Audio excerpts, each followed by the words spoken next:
Okay, breaking toxic cycles by identifying your role. We all have a part to play in every relationship that we are in once we are past the age of 18, right? Once we're an adult, we all have a part to play in the things that are happening around us. I didn't realize what a big part I was playing in some toxicity that was happening in my life. And I have since found that with a lot of women I work with, it's really hard to identify what your part is. Sometimes you need somebody to help you do that.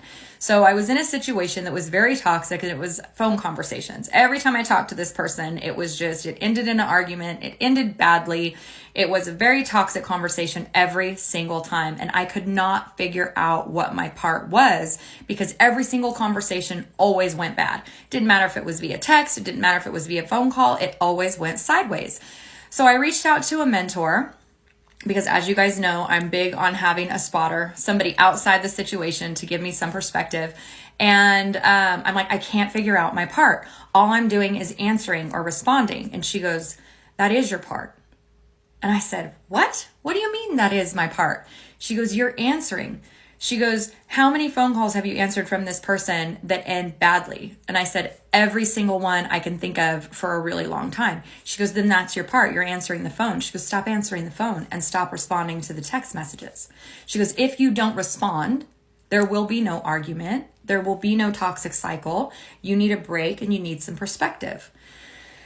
So the idea of not answering or not responding completely terrified me. But that's actually kind of a boundary, to not respond or not engage with someone if it's going to go sideways. So I decided to give it a try. I decided to stop responding.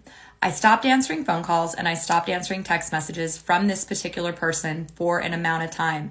And you know what happened?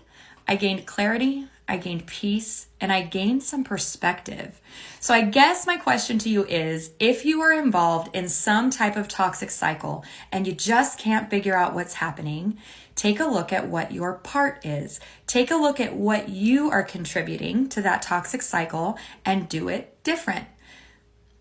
If you're in a partnership with somebody and you change the steps to the dance changes. So where can you change the steps to your dance to gain some perspective, gain some peace, and do it different? Good luck.